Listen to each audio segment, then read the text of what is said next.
Jadi Bapak Ibu Guru, terima kasih atas waktunya sudah hadir memenuhi undangan kami dalam dilaksanakan namanya diskusi atau lebih kepada pembahasan mengenai penyebaran pemahaman budaya positif, pengalaman budaya positif di lingkungan sekolah. Jadi intinya bagaimana kita memahami dan menerapkan pengalaman budaya positif di lingkungan sekolah. Nah, perkenalannya tidak usah saya perkenalkan karena sudah dikenal. Nah, Bapak Ibu Guru yang terhormat, konsep inti dari budaya positif di sekolah itu ada 8 poin. Yang pertama adalah paradigma belajar, bagaimana kita merubah paradigma belajar, kemudian budaya positif itu sendiri, kemudian nilai-nilai kebajikan dalam dunia sekolah dan kelas, kemudian kebutuhan dasar manusia, kemudian motivasi perilaku manusia, posisi kontrol guru, keyakinan atas dan kebijakan institusi. Nah, ini akan kita bahas poin per poin. Yang pertama adalah bagaimana kita dalam pembelajaran itu paradigmanya dirubah. Pembelajaran dengan paradigma baru. Nah, pembelajaran dengan paradigma baru merupakan pembelajaran yang dirancang berdasarkan prinsip pembelajaran dan diferensiasi. Kemarin sudah dijelaskan sama Pak Sudarmono. Diferensiasi artinya mengambil semua dan mengakomodir semua kemampuan murid dalam belajar dan perilakunya, sehingga para peserta didik belajar sesuai kebutuhannya berdasarkan tahap perkembangan sesuai teori psikologi modern untuk mewujudkan produk belajar Pancasila. Itu gambaran tentang pembelajaran dan diferensiasi. Nah, ini mengubah paradigma stimulus respon ke pendekatan teori kontrol. Jadi kalau misalnya paradigma kemarin itu masih menggunakan stimulus respon, kita ubah menjadi teori kontrol. Realita kebutuhan kita sama kalau di stimulus respon itu begitu. Nah, kalau dari kontrol, realita kebutuhan kita itu berbeda-beda. Semua orang melihat hal yang sama, misalnya kalau di stimulus respon, tapi di teori kontrol dia bilang setiap orang memiliki gambaran berbeda-beda. Nah, selanjutnya itu beda antara stimulus respon dengan teori kontrol. Lanjut nilai. Terus disiplin positif, poin kedua dari pembahasan kita yaitu bagaimana kita menerapkan disiplin positif dalam pembelajaran. Disiplin berasal dari kata disiplina, yang artinya belajar. Disiplin mengacu pada disiplin diri yang memiliki tanggung jawab terhadap apa yang dilakukan berdasarkan nilai-nilai yang diyakini. Disiplin positif merupakan salah satu cara penerapan disiplin yang bertujuan untuk menumbuhkan kesadaran serta memberdayakan peserta didik tanpa imbalan, penghargaan, ancaman atau hukuman. Jadi intinya disiplin positif itu bagaimana kita membantu murid-murid kita berubah dengan niatnya itu dari dalam dirinya masing-masing. Sebagai pendidik, tujuan kita adalah menciptakan peserta didik yang memiliki disiplin diri sehingga mereka berperilaku mengacu pada nilai-nilai kebajikan universal dan memiliki motivasi intrinsik dalam perubahan perilaku ke arah yang lebih baik. Jadi intinya ini bagaimana itu menunjukkan kesadarannya siswa untuk melakukan hal-hal yang positif, bukan dengan cerita kita. Bapak Ibu, tadi ada nilai-nilai kebajikan. Nah, nilai-nilai kebajikan itu adalah nilai yang disepakati bersama, terlepas dari suku bangsa, agama, bahasa maupun latar belakangnya.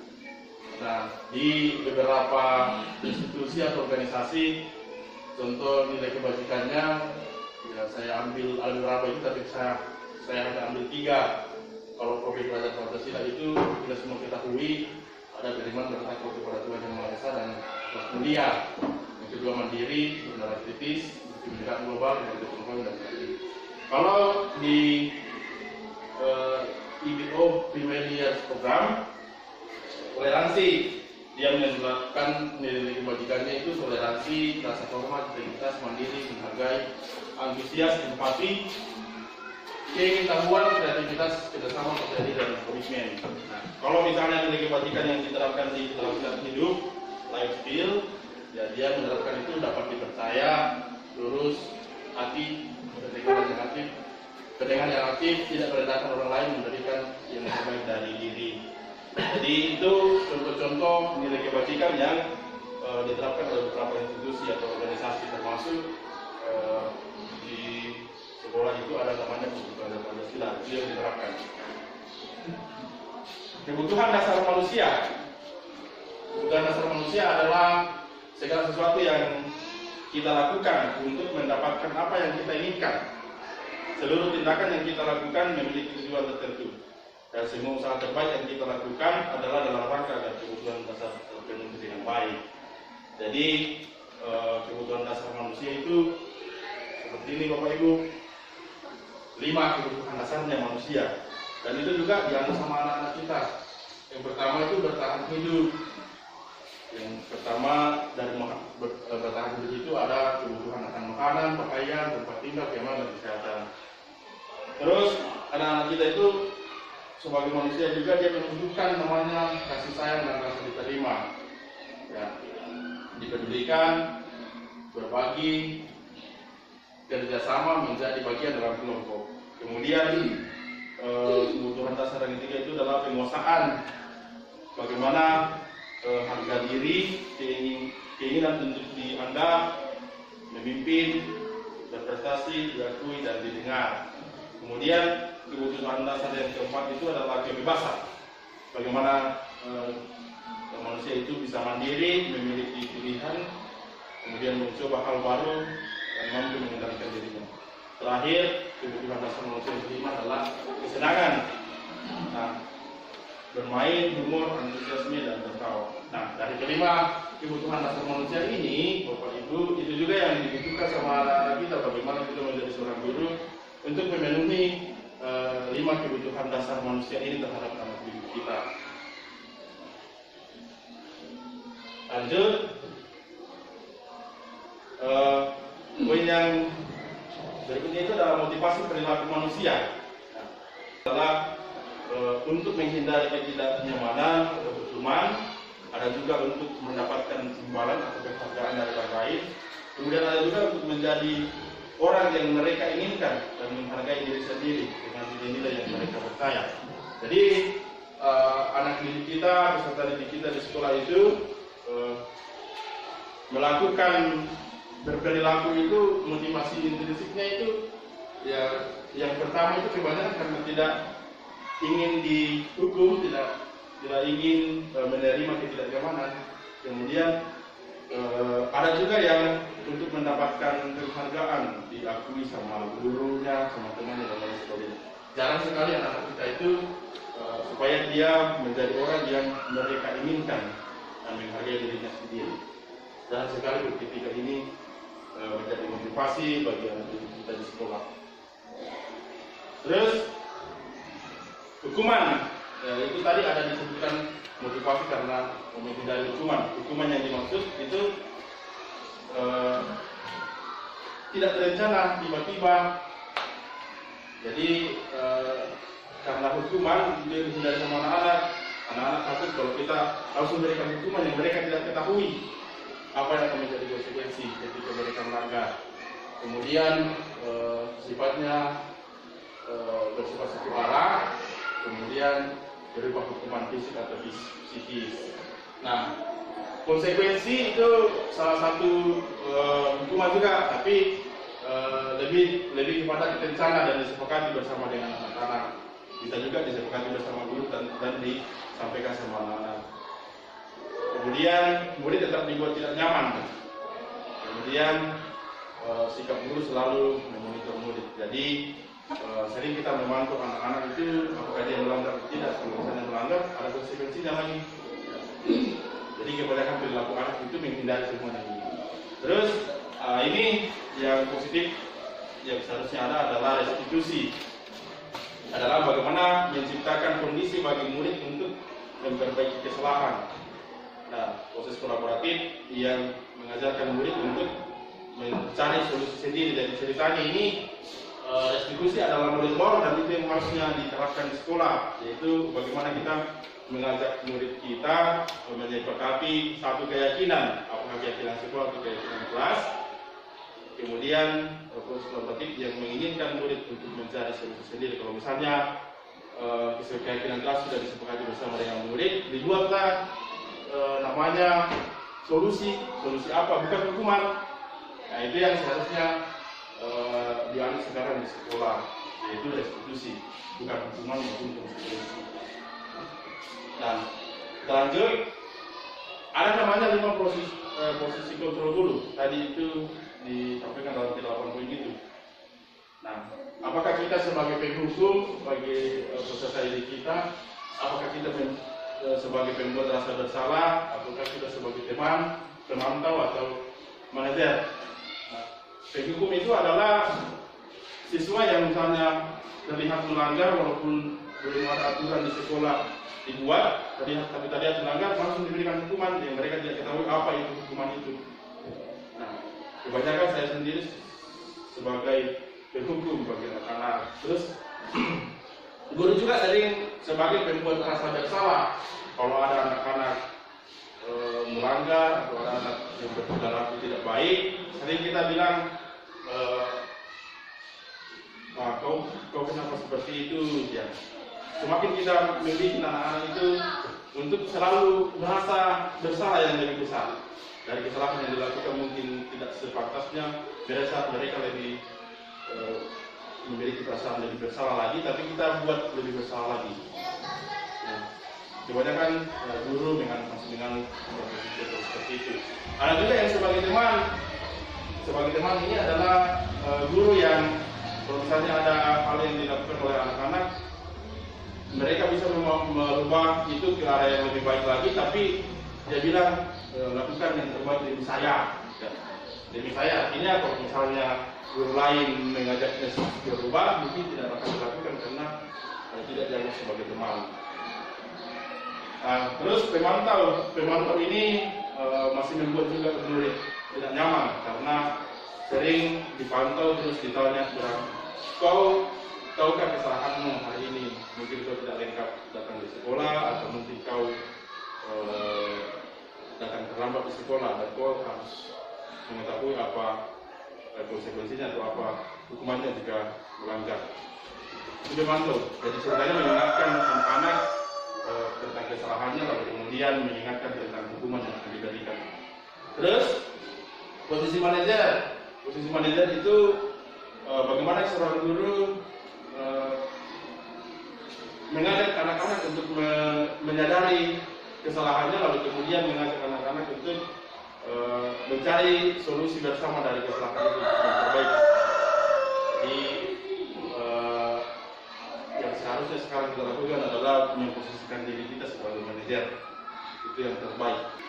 Nah, kita lanjut. Ada poin yang sekian tadi itu namanya keyakinan kelas. Nah, dulunya kita buat namanya peraturan sekolah atau keyakinan peraturan kelas. Sekarang dibuat lagi namanya keyakinan kelas. Kenapa bukan lagi peraturan sekolah atau peraturan kelas? Nah, saya berikan contoh seperti ini. Ya, saya jelaskan dulu pembentukan keyakinan kelas itu bersifat abstrak. Kalau keyakinan kelas berupa pernyataan universal, dibuat dalam bentuk pernyataan positif, sedikit saja dia mudah diingat, sesuai dengan kondisi kelas dan sekolah sehingga mudah diterapkan. Kemudian semua warga sekolah dilibatkan dalam membuat keyakinan kelas. Jadi kalau dulunya namanya peraturan sekolah atau peraturan kelas, kita yang buat, mungkin kebanyakan guru yang buat, guru atau wali kelas yang buat atau pihak sekolah yang buat, lalu kemudian disampaikan sama anak-anak. Nah, muncullah tadi kalau dilanggar ada hukuman atau konsekuensi. Nah, kalau ini keyakinan kelas itu kita buat berdasarkan apa yang sering terjadi di sekolah atau di kelas. Nah, buat keyakinannya yang buat itu adalah yang akan menerapkan, misalnya peserta didik kita yang akan banyak persen terlibat dalam pembuatan itu. Setelah kita terlibatan mungkin anak-anak didik kita yang buat itu. Nah, kalau misalnya dia yang buat, pasti mereka yang ingat, oh, kami dulu kan bikin keyakinan seperti ini, tidak boleh terlambat, yang seharusnya siswa lebih duluan di dalam kelas baru gurunya. Nah, seperti itulah keyakinan kelas. Nah, berikutnya ada namanya yang poin yang terakhir itu namanya segitiga restitusi, Bapak Ibu. Segitiga restitusi itu adalah satu proses dialog yang dijalankan oleh guru agar dapat menghasilkan murid yang mandiri dan bertanggung jawab. Misalnya, ini segitiga restitusi itu diterapkan kalau misalnya ada anak atau peserta didik yang membuat satu kelakuan atau tindakan yang melanggar. Nah, biasanya kalau misalnya ada siswa yang melanggar, misalnya terlambat atau mengganggu temannya di kelas, kita ajak datang di kantor, kalau kemudian kita maki-maki, dibuat merasa bersalah, diberikan hukuman, ya, untuk kita sebagai teman terhadapnya untuk berubah tindakan itu. Nah, seharusnya kita lakukan adalah pembinaan dengan metode segitiga restitusi. Poin pentingnya dari sini adalah bagaimana kita menstabilkan identitasnya anak-anak, kemudian memvalidasi tindakan yang salah dan mengadakan keyakinan yang tadi ditanyakan adalah yang dibuat bersama dengan guru dan teman. Menstabilkan identitas itu bagaimana kita mengajak anak-anak untuk memberikan pemahaman bahwa setiap orang itu dapat dan semua orang itu, semua siswa itu pernah melakukan kesalahan. Pernah melakukan kesalahan. Jadi kita mengatakan bahwa dia bukan satu-satunya orang yang berlaku salah. Itu menstabilkan identitas. Terus yang kedua itu validasi tindakan yang salah. Artinya kita mengajak anak-anak untuk memberikan alasan mengapa dia melakukan satu kesalahan itu. Terus mengajak juga bagaimana menyadari mungkin ada yang lebih parah lagi yang mungkin dia bisa lakukan, tapi karena kepintarannya mengontrol diri, jadi dia tidak melakukan hal yang lebih lagi dari kesalahan itu. Terus yang ketiga itu namanya menanyakan keyakinan. Terakhir dari proses pembinaan anak ketika ada yang melakukan kesalahan itu, yaitu menanyakan keyakinan yang telah dibuat sendiri bersama dengan guru. Apa keyakinan yang telah kita buat dan bagaimana Anda menganggap itu. Ya, tapi anak-anak sendiri yang harus mengutarakan, mengajak anak-anak untuk mengutarakan sendiri. Dan kemudian menanyakan apa yang akan dia lakukan dari kesalahan itu. Bukan kita yang memberikan solusi. Bukan kita yang harus, harusnya seperti ini dalam memperbaiki kesalahan ini. Tapi mengajak anak-anak apa yang harus Anda lakukan untuk kita perbaiki. Nah, seperti itu. Dari penerapan segitiga restitusi untuk mencari solusi dari apa yang telah dilakukan anak-anak ketika melanggar. Jadi seperti itu kira-kira penjelasan dari 8 poin itu Bapak Ibu guru. Dan sekaligus. Ya. Oke. Jadi siswa yang membuat peraturan itu bisa diingat sama anak-anak. Nah, terus bahannya yang menjadi untuk dibuat keyakinan kelas itu adalah hal-hal yang sering dilakukan anak di kelas. Bukan berpikir untuk secara umum di sekolah tentang pendidikan yang sama dengan kita, tapi apa yang sering dilakukan anak dalam kelas itu ini yang dibikin sebagai keyakinan kelas. Dibuat itu terus dibuat seperti ini dan seperti itu. Kesadaran dari itu mungkin anak-anak akan bertindak yang lebih bagus dari apa yang mereka buat sendiri. Bukan kita yang bikinkan, mereka yang bikin karena mereka. Kalau misalnya ada siswa yang bikin peraturan umum itu kira-kira gimana ya? Tidak sih. Iya, anak-anak itu sering ingin, anak-anak itu sering, ya bisa juga. Kalau misalnya ada buat anak-anak peraturan untuk guru, misalnya guru seharusnya tepat waktu masuk, gitu. Ya itu kan satu juga dan harus juga cepati. Ya itu kayak gitu nggak seperti itu. Kayak seperti kelas seperti itu kan ceritanya. Intinya itu kita menjadi guru seharusnya mengubah mulai dari diri dulu baru kita dari melepaskan ke anak-anak. Jadi dari dalam diri kita dulu berubah. Kalau anak-anak bikin keyakinan kelas seperti itu, berarti kita harus tepati itu supaya keyakinan kelas yang lain ditepati juga sama anak-anak kita. Dan katakanlah saya ambil contoh satu anak kita itu kan terlambat datang di sekolah, ya. Terus pas datang di terlambat itu kita panggil sebagai pembinaan, bentuk pembinaan kita. Nah, langkah-langkah yang kita lakukan adalah yang pertama itu bagaimana kita menstabilkan identitasnya. Artinya, saya dengar dari ketika bahwa Anda di pertama saya terlambat datang di sekolah. Terus anak-anak itu menyampaikan apakah betul atau tidak, membetulkan atau menyalahkan itu laporannya ke kelas. Kemudian kalau dia mengiyakan, berarti kita ingin menstabilkan identitasnya. Artinya, oh iya, nah memang itu semua siswa itu di sini tuh sering terlambat. Kamu bukan kamu yang baru pertama kali itu sering terlambat, tapi banyak nih siswa kami yang lain itu yang sering terlambat.